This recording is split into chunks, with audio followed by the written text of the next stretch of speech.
Si tu fais du trading, ton seul objectif, c'est de tenir ton compte le plus longtemps possible. Et le seul moyen de le faire, c'est pas en apprenant la nouvelle meilleure stratégie de trading que tu vas retrouver sur YouTube, ni en ayant le dernier indicateur technique à la mode que tu vois partout sur les réseaux. C'est simplement en ayant un risk management parfait. Parce que oui, quand tu commences le trading, avoir une bonne stratégie, c'est important. Avoir des jolies zones tracées sur des graphiques, c'est essentiel. Mais c'est pas ça qui va te permettre de gagner de l'argent sur tes prochaines années en tant que trader. La seule façon qui peut te permettre de garder tes comptes et de faire des retraits, de vivre avec, c'est en ayant toujours du capital dessus. Un trader donc, son premier objectif, avant tout cet aspect stratégie, c'est de protéger son capital. Ça inclut avoir un money management plus que parfait, qui peut te permettre de gérer ton risque tout en augmentant tes gains. Avoir un plan d'action écrit noir sur blanc avec combien tu veux t'exposer en pourcentage. Quelle est la marge que tu as disponible pour gagner gros sans prendre trop de risques, et c'est ce qu'on va voir dans cette vidéo. On va commencer par comprendre le risk management que je vous recommande. Puis on verra comment calculer sa taille de position sur son compte de trading en lot avec un logiciel super simple qui peut permettre vraiment à n'importe qui, même s'il vient de se lancer en trading,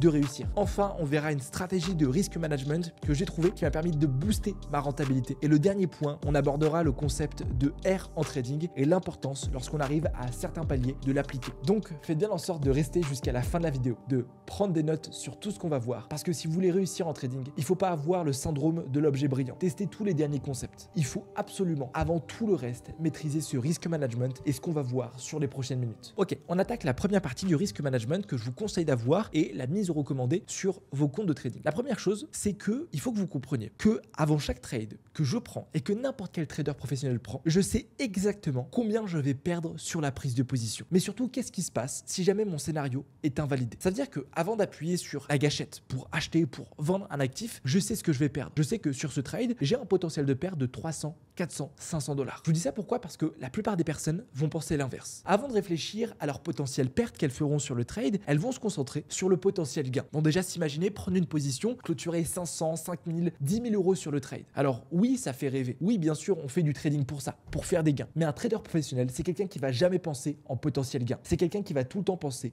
en risque. Quand je rentre sur un trade, donc je mets de côté le potentiel gain. Je mets de côté qu'est-ce que je gagnerais si jamais le take profit vient d'être explosé et je me concentre uniquement sur ma potentielle perte par position. Le fait de réfléchir comme ça au pire scénario, ça me permet d'être raisonné. Je rentre sur un trade et je vois que j'ai un potentiel risque sur cette position de 500 $. 500 $, ok, ça me paraît peut-être un petit peu trop. Je vais donc diminuer ma taille de position, mettre un petit stop loss et descendre mon risque. Maintenant, je risque que 100 $ sur le trade. Ok, est-ce que je suis prêt à les perdre? Bon, je peux risquer un petit peu plus. J'augmente donc ma taille de position. Et avant même de penser au gain, je suis focus sur ça. Vous savez quoi? On va prendre un scénario vraiment au hasard, hein, quelque chose de basique, juste pour l'exemple. Vous arrivez sur un marché qui fait ça et vous avez une confirmation, vous savez que vous voulez ouvrir un achat. On n'a qu'à dire qu'au moment où on regarde le prix, ici, l'actif qu'on veut trader coûte quelque chose comme 100 $. La première chose à faire avant d'exécuter son trade, c'est s'imaginer où est-ce que va être notre invalidation de scénario. C'est-à-dire à partir de quel moment, si jamais le marché revient dessus, mon scénario est cassé. Et c'est ce qu'on appelle mettre un stop loss. Un stop loss, c'est votre limite de perte. C'est ça qui va protéger votre capital. Et d'ailleurs, je fais une petite parenthèse, faire un stop loss, c'est pas quelque chose de mal. C'est pas parce que vous avez perdu de l'argent sur un trade que forcément, il y a quelque chose qui s'est mal passé. Il faut pas oublier que lorsque vous êtes trader, vous n'êtes pas un devin, vous n'êtes pas Madame Irma. C'est juste une question de probabilité. Et je veux aussi rétablir une vérité, mais le premier trader que vous verrez qui vous dira qu'il fait jamais de stop loss, c'est soit quelqu'un qui n'a jamais ouvert de position et qui vous vend juste quelque chose, soit c'est quelqu'un qui est en train de vous mentir. Faire des stop loss, c'est normal. Donc je le disais, votre stop loss doit toujours être sur une invalidation. Si par exemple ce scénario, moi mon objectif c'est je veux acheter à 100 $ et je veux faire une potentielle revente ici, on n'a qu'à dire sur ce niveau, à 200 $. Ça c'est le mouvement que je veux aller récupérer sur le marché et il faut que je place un stop. Il faut que je place une invalidation. Si jamais le marché revient dessus, je fermerai mon trade en perte. Pour vous faire comprendre ce que je veux dire, c'est que si je décide de placer mon stop loss sur ce niveau, le marché peut très bien revenir dessus, prendre mon stop, donc je perds de l'argent et ensuite exploser sur mon objectif. Dans ce cas-là, j'aurais juste perdu de l'argent. Il faut avoir un stop loss qui est stratégique, uniquement sur une invalidation. Par exemple, je sais que moi, je vais tout le temps placer mes SL sur des plus bas. Donc là, par exemple, j'ai ce plus bas de marché, je vais placer mon stop loss juste dessous. On n'a qu'à dire à 50 $. L'avantage d'avoir mon stop ici, c'est que je sais que si jamais le marché vient casser ce plus bas, on aura mon scénario qui sera invalidé et on risquerait d'aller faire des points bas toujours plus bas. Et c'est ce que je veux vous apprendre avec ce premier point. Votre stop loss doit toujours être placé dans un endroit stratégique. Si jamais il vient toucher, votre scénario doit être complètement invalidé. Sinon, il ne sert à rien. Comme invalidation que vous pouvez trouver, vous pouvez le placer sous un plus haut ou sous un plus bas. C'est par exemple ce que j'ai fait sur cet exemple. Vous pouvez aussi le placer sous votre zone clé. Donc si par exemple vous travaillez un order block sous votre order block, au-dessus de l'order block, si vous travaillez une balance support résistance, c'est la même chose. Ça doit être sur sur une invalidation. Une fois qu'on a défini son stop loss, là on va pouvoir passer à la seconde partie, qui est en fait combien on veut risquer sur une prise de position. Alors moi je vais être direct avec vous et je sais qu'à chaque fois ça fait réagir. Je vous recommanderai jamais, lorsque vous êtes bon en trading, lorsque vous avez eu des résultats, que vous êtes vraiment rentable, de risquer 0,5, 1% de votre capital par position. C'est complètement bête. Moi quand j'ai commencé le trading, j'avais quasiment 1000 euros. Oui, j'avais des bons résultats, et si je risquais 0,5%, ça me faisait 5 euros de risque par trade. C'est-à-dire que j'avais un gain potentiel de 10 euros. C'est vraiment ridicule. À un moment, vous faites du trading, on est là pour prendre des risques, on a des leviers, donc oui, on peut rentrer avec plus de risques. Attention, je le répète, c'est une fois que votre stratégie fonctionne, une fois que vous savez que vous êtes rentable. Donc moi, je recommande entre 2 et 5% par position. Même moi, alors que j'ai 6 chiffres de capital, je prends des fois 5% d'exposition. Si jamais vous commencez, vous pouvez rentrer avec le plus petit lot, 0,5, juste histoire de vous faire la main. Par contre, dès que vous avez de l'expérience, il ne faut pas hésiter à venir augmenter ces prises de risque. Le plus important, en fait, c'est que vous soyez conscient de combien vous allez prendre d'exposition sur le trade. Si par exemple, sur cette prise de position, vous ne savez pas, vous dites, ok, j'ai mis un lot au hasard, j'ai mis une taille de position au hasard, et vous vous retrouvez avec 5% d'exposition sur le trade. C'est 5%, si vous savez que c'est 5%, il n'y a aucun souci. Par contre, si vous vouliez risquer que 1%, que 2%, là, il y a un problème. Par contre, je ne vous recommanderai jamais de passer au-dessus de ces 5%. Je vous donne un exemple super simple et c'est juste des mathématiques, mais pour que vous compreniez l'importance de ça. Vous risquez 25%, c'est-à-dire que vous risquez un quart de votre capital. Pour dire un quart, ça va, j'ai de la marge disponible. Ok, vous avez votre premier trade avec 25% de risque. Vous perdez ce premier trade, vous perdez moins 25%. Vous faites ça 4 fois, donc moins 25 fois 4, vous avez perdu la totalité de votre capital. Comme je l'ai dit au début, le plus important lorsqu'on est trader, c'est protéger son capital. Donc venir prendre cette exposition, c'est quelque chose qui est beaucoup trop risqué. Il vaut mieux rentrer avec 5% de risque. 5% de risque, vous faites moins 5%. Il faut faire 20 SL d'affilée, donc 20 pertes consécutives, pour perdre l'entièreté de son capital. 20 pertes consécutives. Dites-vous, moi je prends même pas 20 positions sur le mois. C'est quasiment impossible de faire 20 SL d'affilée et donc vous savez que votre capital sera protégé quoi qu'il en coûte. Et juste à avoir ces mathématiques qui sont posées, juste à avoir ça qui est visuel, c'est super puissant parce que ça met en confiance. En fait, vous savez que même si vous faites une perte, votre capital n'est pas en danger. Vous n'êtes pas là sur un trade en train de risquer, de transpirer parce que vous savez qu'il vous faut 20 SL pour perdre tout. 20 SL. Comme je l'ai dit, un trader professionnel, c'est pas quelqu'un qui réfléchit en potentiel gain. Alors oui, ça fait pas rêver. Oui, penser aux pertes, c'est pas quelque chose qui nous est instinctif, mais c'est le plus important. On réfléchit aux pertes avant de réfléchir aux gains. Donc 2 règles à retenir. Premièrement, positionnez à chaque fois votre stop loss sur une invalidation de marché. Ok, par expérience, je vous le fais. Si vous le faites pas, vous allez vous faire stopper bêtement. Vous allez reprendre le trade, vous allez perdre encore plus. 2. Risquez entre 2 et 5% par position tout en ayant conscience de ce que vous faites. Surtout, ne pas le faire au hasard. Et pourquoi c'est jamais fixe? Pourquoi je vous dis entre 2 et 5%? Bon, on va le voir après.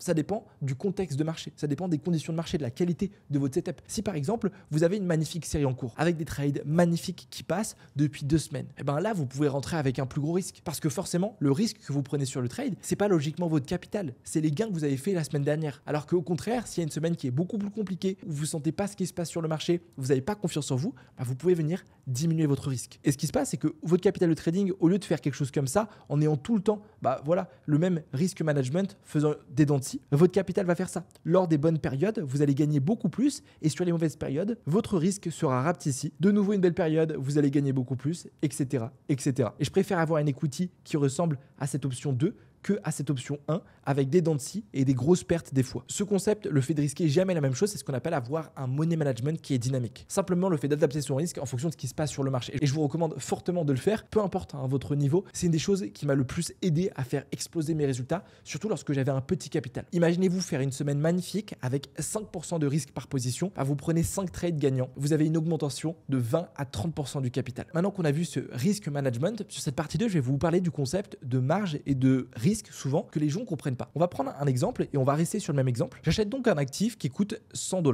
et mon stop loss, donc mon invalidation, est à 50 $. Si j'ai un capital, on n'a qu'à dire de 100 000 $. C'est-à-dire que sur un compte de trading, je peux perdre maximum 10 000 $. On va prendre le même exemple de quelqu'un qui rentre sur ce trade, donc qui veut acheter cet actif qui coûte pour le moment 100 $ avec une invalidation à 50 $ et un objectif à 200 $. On n'a qu'à dire que ce trader, c'est un trader qui a 10 000 $ de capital. C'est-à-dire que sur son broker, sur son compte de trading, il peut perdre 10 000 $. Si jamais ce trader veut s'exposer avec tout son capital, c'est-à-dire avec toute son exposition, vu que l'actif qu'il achète coûte 100 $, lui, s'il s'expose à 100%, le calcul, il est simple, c'est qu'il peut acheter 100 fois cet actif à 100 $, ce qui fait 10 000 $. Ok? Il peut acheter maximum 100 fois cet actif. C'est totalement logique, c'est juste des mathématiques. Sauf que regardez, là, s'il décide d'exposer avec 100% de sa marge, il peut le faire. Il sera à full margin. Il va donc s'exposer à 100% de son capital. Mais est-ce que c'est pour ça qui va venir risquer 100% de son capital. Mais pas du tout. Parce que comme on le voit, il y a une invalidation de scénario à 50 $. Donc finalement, si jamais le marché part dans le mauvais sens, oui, il sera exposé à 100%, mais le risque qu'il va prendre sera juste de 50%. Si jamais donc le marché revient ici, déclenche et va chercher son stop, lui, il va revendre les 100 actifs qu'il avait achetés au cours de 100 $, il va les revendre à 50. 100 x 50, 5000. C'est-à-dire que sur le trade, il aura perdu 5000 $. Et c'est ça la différence que je vais vous faire comprendre entre equity et risque par position. Je veux vraiment que ce soit clair pour tout le monde. On voit aussi l'importance de mettre un stop loss. C'est-à-dire que oui, si le marché était parti à zéro, ce trader aurait tout perdu. Mais vu qu'il a mis son stop loss, eh ben il sait que son capital est protégé. Sans stop loss, il peut tout perdre. Je fais aussi un point sur les effets de levier, souvent qui sont mal compris. En fait, un effet de levier, on pense que plus on a un effet de levier, plus on va risquer sur un trade. L'effet de levier, c'est quelque chose qui va juste augmenter votre marge qui est disponible. Tu peux très bien avoir un effet de levier de 1 pour 1000 et venir risquer 1 $ par trade, comme avoir un effet de levier de 1 pour 2 et risquer 1 $ par trade. L'effet de levier, c'est quelque chose qui va booster en fait l'equity, la marge qui est disponible. On va reprendre notre exemple et on n'a qu'à dire que maintenant, son compte, il a 10 000 $, il a déposé 10 000 $, mais il a un effet de levier sur ce compte de trading de 10. C'est-à-dire que le broker l'autorise à rentrer avec 10 fois plus d'équité qu'il en a. Donc ce qui fait un total de 10 fois 10 000. Maintenant, il peut s'exposer plus à 10 000 sur le trade,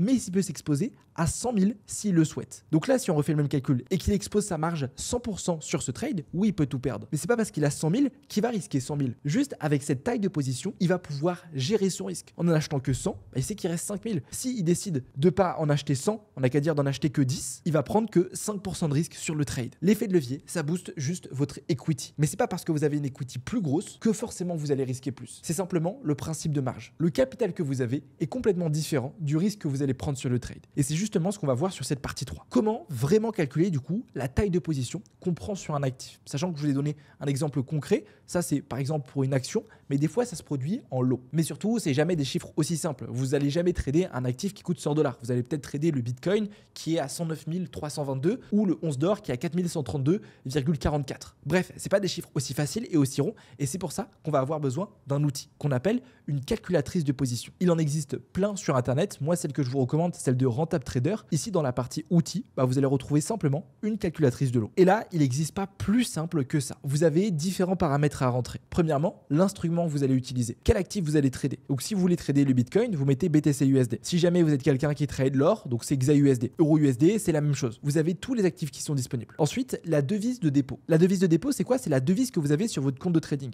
Juste ici. Est-ce que vous avez déposé en euros? Est-ce que vous avez déposé en dollars? Est-ce que vous êtes en CAD? Et ça, c'est super important parce que forcément, le taux de change est différent. Donc, on n'a qu'à dire que vous avez un compte en euros. On est en Europe. Je mets donc euros et vous avez vu, il y a tout qui est modifié. C'est ici que ça devient intéressant. Vous avez le prix de votre stop loss. Le stop loss, c'est notre invalidation de scénario. C'est les 50. C'est si jamais le marché revient dessus, on ferme le trade. Pour l'exemple, donc là j'ai pris sur EURUSD, je vais venir sur mon graphique. Vous savez quoi? Le marché a l'air de rebondir. On n'a qu'à simuler un achat actuellement sur EURUSD. Donc on rentre sur ce niveau et on met son stop loss sur une invalidation. Donc pour moi, l'invalidation, elle n'est pas ici, elle n'est pas ici, elle n'est pas ici, elle est là, sur ce plus bas. Parce que je sais que si jamais le marché vient casser ce plus bas, on continuerait ma tendance baissière. Ok? Comme je vous l'ai dit, le stop loss c'est le plus important. Je réfléchis même pas à mon TP. Je vais être honnête avec vous. Moi, lorsque je rentre sur un trade, je place mon SL, je place même pas de TP. Je vais faire des TP manuels. Donc voilà, stop loss qui est placé. Je rentre à 1.15 349 et je sors à 1.15 212. C'est ce que vous voyez ici, écrit en rouge et en vert. Vous avez donc deux moyens de calculer votre stop loss. Premièrement, c'est le calculer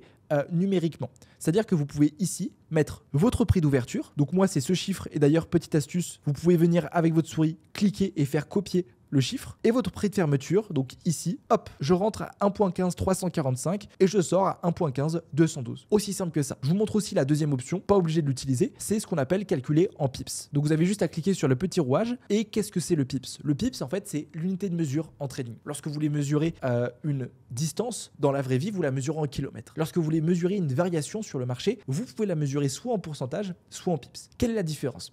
Le problème du pourcentage, c'est que nous, lorsqu'on est trader, on trade des petites variations. C'est-à-dire que là, par exemple, on est uniquement à 0,12%. Mais ce n'est pas assez précis. On n'a pas assez de précision. Vous avez vu, il n'y a pas 3 chiffres après la virgule. Et donc, c'est pour ça qu'on a créé le PIPS, qui veut dire Points of Pourcentage. C'est simplement une unité de mesure pour mesurer la variation. Et c'est ce que vous voyez ici. Simplement, lorsque vous faites le 1.15349 moins le 1.15212, vous tombez sur des chiffres après la virgule, et ça c'est le pips. Simplement, en faisant la soustraction et le multipliant, vous tombez sur le pips. Pas besoin de faire le calcul, vous avez juste à venir ici chercher votre outil de mesure, prendre votre point d'entrée, votre point de sortie, et vous avez ici moins 14,4, c'est moins 14,4 pips. Vous le retrouvez aussi en cliquant sur votre trade. Vous avez vu ici écrit stop à 0,0134, donc ça il faut le multiplier pour trouver 13,4 pips, moins 0,12. C'est aussi simple que ça. Donc là, si je prends ce trade, deuxième moyen, ce serait rentrer 13,4. Stop loss, je peux rentrer 13,4. Alors maintenant, j'aimerais faire une petite parenthèse. On est là pour faire du dur, on est là pour bosser, et vous le savez, j'essaie d'être précis dans chacune des vidéos que je fais, et c'est pour ça qu'il y a autant de likes sur les vidéos. Ça, c'est votre stop loss théorique. Mais souvent, les traders oublient quelque chose. Le stop loss pratique, il est différent. Pourquoi? Parce qu'on a le spread. Le spread, c'est quoi? C'est ce que prend le broker. C'est la commission du broker. Et c'est ce que vous pouvez voir ici. Donc là, vous avez vu, il y a 1,7 pips de spread. Ça veut dire quoi? Ça veut dire que si je rentre, en fait, je ne vais jamais être exécuté à ce prix-là. Ok, je vais jamais être exécuté pile sur les 1.15349 en théorie. Je vais être exécuté un petit peu plus haut. Et donc ici, à 1,7 pips plus haut. Ce spread, c'est comme ça que les brokers se rémunèrent. En prenant des spreads sur chaque transaction, eh ben, le broker, c'est ce qui lui permet de vous offrir des bonnes conditions de trading et toute la plateforme qui va derrière. Donc en fait, mon stop loss, si on recalcule, bah là, on n'est pas à 13,5. On est maintenant à 14,2. Mais je vous ai dit, les gars, on va rentrer dans le dur. Et ça, il y a très peu de traders, même des gens que je côtoie qui ont gagné de l'argent en trading, qui le comprennent. Le spread, il n'est pas une fois. Le spread, il est deux fois. Il est à l'ouverture, mais aussi à la fermeture, que le trade soit en gain ou que le trade soit en perte. Donc, pareil, lorsque le marché va venir chercher votre stop loss, il ne va pas vous chercher pile ici. Il va peut-être vous chercher un petit peu plus là. Et c'est pour ça que vous devez tout le temps rajouter quelques pips de plus sur la taille de votre stop loss. Ça, c'est vraiment, on rentre dans les détails, on rentre dans le dur, mais c'est important d'être précis lorsqu'on est trader. Ça a un gros impact sur votre rentabilité sur du long terme. Ok, donc là, 13,4, on n'a qu'à dire qu'il y a 2 pips de spread, on va mettre 15 pips. Aussi simple que ça. EURUSD, vous n'avez pas besoin de changer ici la taille du pips, c'est en fait la valeur de combien est calculé le pips. Et maintenant, on passe à la partie intéressante, le risque que vous prenez sur le trade. Combien vous voulez risquer? Vous pouvez venir risquer en euros ou en pourcentage. Moi, je vous recommande tout le temps de parler en pourcentage, et on va même voir dans le prochain chapitre un moyen de le faire encore plus honnête, avec moins d'émotion. Parce qu'en fait, parler en euros, c'est bien, mais ça peut vous créer des biais, notamment si vous avez un gros compte et que vous risquez 500 euros, bah là, vous pouvez vous dire 500 euros, c'est immense. J'ai pas envie de perdre 500 euros sur un compte. Mais si sur votre compte de trading, vous avez 50 000, ça représente uniquement 1% de votre compte. Donc le risque que vous prenez sur le trade est intéressant. Ou ça peut être l'inverse. Vous risquez 50 euros. 50 euros, vous vous dites, bon, c'est pas beaucoup, je peux perdre 50 euros sur un trade. Mais lorsque vous le calculez en pourcentage, ça représente 10% du compte. Comme on l'a vu juste avant sur le risque management, 10% c'est beaucoup trop, il faut 5%. Donc c'est pour ça que je vous invite tout le temps à parler en pourcentage. On verra même comment faire avant. On n'a qu'à mettre 5% de risque. Là, pas besoin de calculer. Et une fois que vous avez fait tout ça, vous cliquez sur calculer juste ici et vous retrouvez juste là simplement votre taille de position. Combien de lots vous devez acheter sur votre compte de trading. Vous n'avez plus qu'à rentrer ça. Donc attention, la calculatrice est précise, faut arrondir au plus bas. Donc vous mettez 0,38. En mettant 0,38 sur EURUSD avec un compte en euros, un stop loss de 15 pips, un risque de 5%. Si vous mettez ce lot, vous allez perdre 50 euros sur le trade si jamais le trade ne passe pas. Vous devez faire ça pour tous les actifs que vous tradez et la petite astuce que j'ai à vous donner, c'est faites-le par palier. C'est-à-dire faites-le de manière intelligente.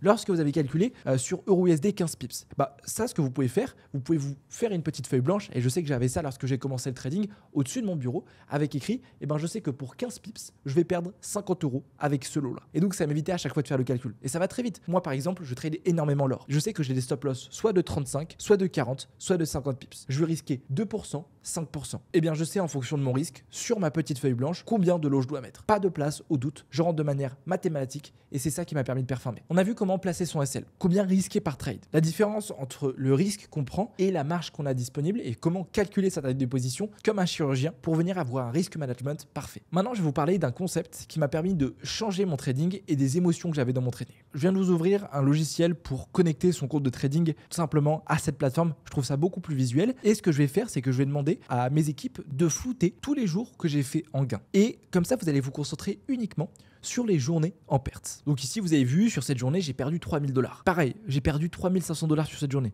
C'est beaucoup. J'ai perdu 2000 $ ici, 2500 $ ici. Vous avez vu, ce que je vous dis, je l'applique aussi. Je prends pas le même risque à chaque fois. Des fois, je risque beaucoup plus, des fois, je risque beaucoup moins, notamment sur cette journée où ça a été le plus gros risque que j'ai pris de tout mon mois. Quand on voit ça, c'est sûr qu'on peut se dire, c'est un trader qui est mauvais. C'est un trader qui perd 3000, 3500, 2500, 2600 $. Maintenant, si je vous montre la totalité, regardez les journées de gains que je fais, contrairement aux journées de pertes que je fais. Première journée du mois, je fais 10 000 $ de profit. 10 000 $ de profit avec un risque de 3 000 $. C'est-à-dire que si ma journée ne passait pas, je perdais 3 000 $. Et bien là, vous vous rendez compte que même si j'ai fait des journées en négatif, même si j'ai perdu des montants qui sont intéressants, à chaque fois, mes gains sont supérieurs à ces pertes. Et donc, malgré tout ça, je fais un mois qui est incroyable. La moralité de ça, c'est que si un trader vous montre qu'il a fait 10 000 €, la question que vous devez vous poser, c'est pas putain, t'as fait 10 000 €, quelle est la stratégie que t'as utilisée? C'est combien t'es venu risquer sur le trade? Est-ce que t'as fait 10 000 € en venant risquer 20 000 € ou est-ce que t'as fait 10 000 € en ayant un risque de 3 000 €? Et ce que vous venez de comprendre, c'est ce qu'on appelle la notion de R. Le R, c'est quoi? C'est votre facteur de risque. Combien tu risques par trade pour combien tu peux gagner? Si tu risques 1000 € pour gagner 1000 €, tu as juste à faire la division. 1 divisé par 1, ça fait un RR de 1. Si tu risques 1000 € pour gagner 5000 €, eh bien là, tu as un risk-reward de 5. Si je retourne sur un graphique, notamment sur TradingView, c'est plus simple. On reprend l'exemple de EURUSD. Là, par exemple, sur ce trade, regardez. On peut voir déjà que mon stop loss est beaucoup plus petit que mon take profit. Et juste, si je prends la taille de ce stop loss, on peut voir que mon take profit a l'air 2 fois plus gros. Et bien justement, quand je clique dessus, je vois ratio risque-récompense 2,16. C'est-à-dire que sur ce trade, je suis venu risquer 14,4 pips et je peux gagner 28,9. En valeur numérique, si je rentre avec 100 $ de risque sur la prise de position, si jamais le marché va chercher mon stop loss, je perds 100 $. Si jamais le marché va chercher mon take profit, je gagne 200 $. Je retourne sur mon tableur et par exemple, ici cette journée, vous avez vu, j'ai ouvert 3 trades. En réalité, c'était plus 2 trades. Donc sur cette journée, je me suis exposé à maximum 6 000 $ de pertes. C'est-à-dire que si jamais ces 3 trades ne passaient pas, je perdais 6 000 $. J'en ai gagné 37 000. C'est-à-dire que j'avais un risk reward à peu près 37 divisé par 6, 6. C'est-à-dire que je suis venu risquer 1 R pour gagner 6 R. Et c'est là qu'on voit la rentabilité. Sur ce chapitre, l'astuce, c'est ça. L'astuce, c'est que maintenant, quand vous arrivez à certains niveaux, vous devez arrêter de parler en potentiel perte de 50 $, de 100 $, vous devez parler en R. Combien vous êtes prêt à risquer? Parce que lorsqu'en fait, on parle en R, lorsqu'on parle en multiplicateur, on n'a plus cette émotion de l'argent. On se dit pas, je vais perdre 400 $, je vais perdre 3000 $. Sachant que ne pensez pas que ça me fait rire de perdre 3000 $.